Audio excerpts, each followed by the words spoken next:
Muito bem, muito bem. Estamos aí em mais um módulo, né, da constelação familiar sistêmica. A constelação familiar sistêmica, ela foi muito divulgada pelo Bert Hellinger, que foi um padre que viveu na África do Sul um bom tempo. Ele era alemão e lá ele teve contato com um modo de terapia familiar sistêmica feito pelo pessoal da tribo dos Zulus. E ele aprendeu terapia familiar sistêmica com a tribo. Só que por ele ser europeu, ele divulgou com mais facilidade e percorreu o mundo como se fosse uma criação do Bert Hellinger, quando na verdade o Bert Hellinger ele só adaptou. É como a constelação o caso do Ho Oponopono. O Ho Oponopono ele é uma coisa totalmente simples e fantástica, feita lá no Havaí. De certa forma é uma maneira de constelar também, se for parar para pensar, mas foi divulgado e vendido como produto mercadológico, terapêutico. É assim mesmo. O povo, uma coisa cai no mundo capitalista, ele vira produto, ele vira mercadoria. Mas a constelação familiar é uma coisa extremamente simples, né? O Bert Hellinger, quando ele deixou de ser padre, foi embora da África do Sul, ele foi para a Europa, se formou lá em diversas coisas, né, Gestalt, psicanálise, programação neurolinguística, e começou a desenvolver essa questão da constelação familiar, ficou famoso, ganhou nome, mas assim, é um exemplo a ser respeitado, mas não necessariamente a ser seguido na risca, entendeu? Tem muita falha o método do Bert Hellinger, até porque há quem diga que a metodologia do Bert Hellinger constrange um pouco as pessoas. E a gente não pode ser tão firme assim em certos pontos, porque está lidando com o sentimento dos outros, né? Mas vão aqui algumas dicas que vocês vão usar quando estiverem atuando como consteladores, né? Primeiro passo, vocês têm que fazer uma oração ou uma meditação para formar o campo morfogenético, que eu já explico isso nos outros módulos. E aí você tem que chegar para o seu paciente e perguntar o que ele está fazendo ali. O que ele quer. Ele sabe o que é uma constelação familiar? Porque se não sabe, você tem que explicar. E aí você diz, qual é o seu problema? Pega um problema só da pessoa para tratar. Se ele tiver muitos, trata os outros depois. Senão você enrola o meio de campo da sua constelação e não vai dar em nada. Até as pessoas vão ali e vão passar mal. Então você vai e fala, por exemplo, Senhor Paulo Ferreiro,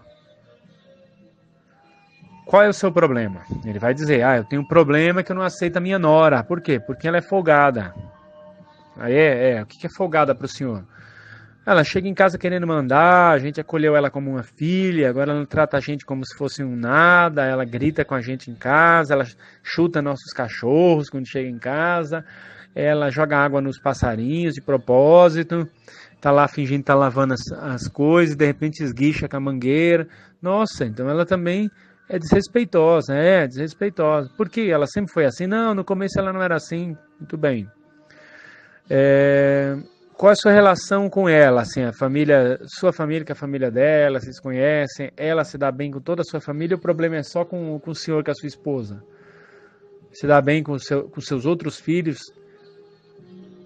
Aí ele vai falar, não, com os cunhados dela, que são irmãos do meu filho, ele se dá bem, só não dá bem comigo e com a minha esposa. Né? E vocês se dão bem com ela? A gente tenta. Muito bem. Quanto tempo vocês conhecem ela? A gente conhece há 4 anos, desde o tempo que ela começou a namorar com meu filho e namorou 1 ano, noivou mais 1 ano e está casada há 2. Vocês eram a favor desse casamento? No começo era, depois não. Quando é que vocês passaram a não ser? Quando ela passou a nos tratar mal, mas... E ela? Ela também, será que não se sentiu maltratada por vocês? E na imaturidade dela ela resolveu agir assim? Seu filho tem filho com ela? Tem um filho pequeno. E aí? Que imagem vocês querem deixar para esse neto? A gente está percebendo que ela não quer que a gente fique muito com o nosso filho. Então, mas por quê?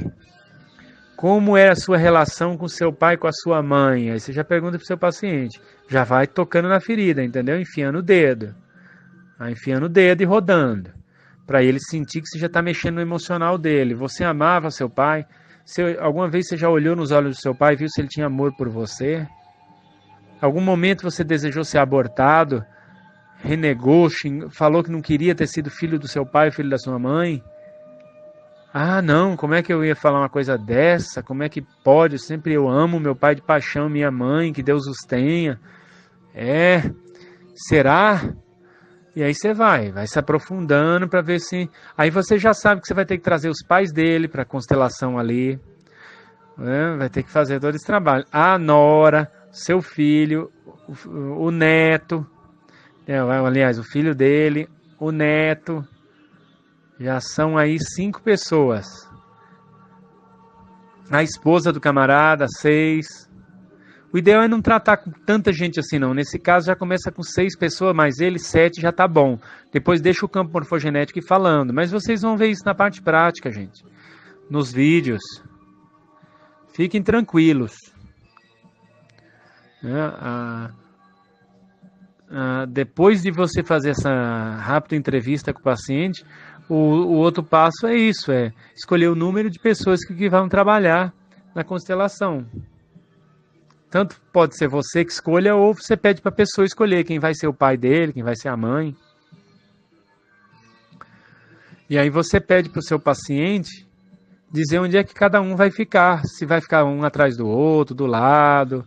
A colocação dos representantes se dá pela intuição do paciente, ele vai decidir quem é que vai ficar, por isso o nome constelação.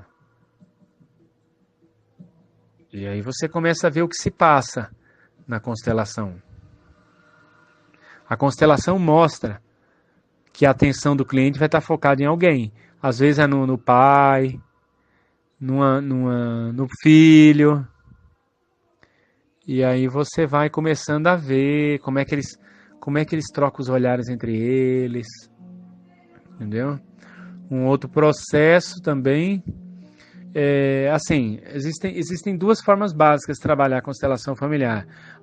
Uma delas é você intervir no campo, chegar nas pessoas e dizer, o que você está sentindo? Você que é o avô dele, está sentindo o quê? Por que você está desse jeito? Por que você quer se deitar? Por que você está com a mão na barriga? O que está acontecendo? Fala para mim. Você pode intervir. E uma segunda forma de trabalhar é não intervir e deixar eles irem se entendendo, você só vai ali coordenando, de certa forma, para manter a ordem, né? Para manter a ordem. E devagarzinho você vai vendo como é que a coisa se degringola.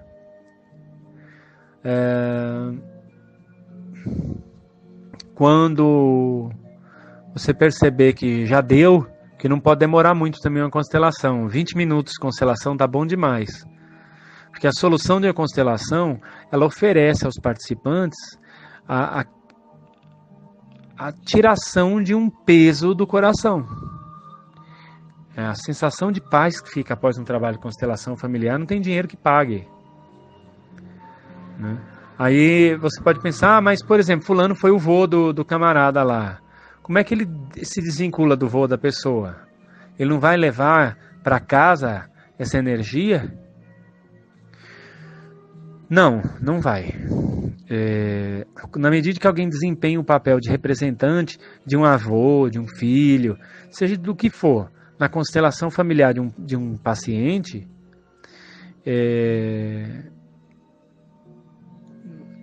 o próprio campo morfogenético traz, o próprio campo morfogenético leva.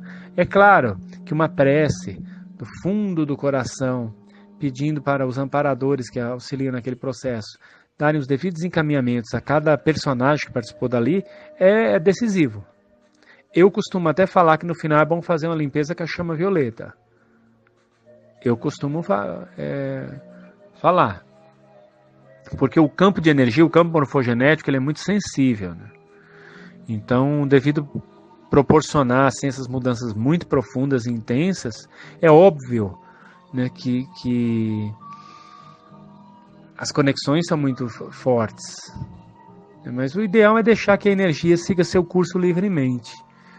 Então, eu costumo dizer assim para as pessoas não saírem falando em casa, não chegar falando para eu fiz uma constelação familiar e foi assim, e o vô se manifestou lá, e aconteceu tal coisa, e eu descobri que entre eu e não sei quem teve um aborto, não.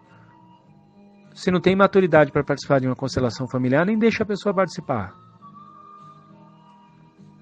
É uma coisa que foi feita ali, é um tratamento, não é para sair badalando.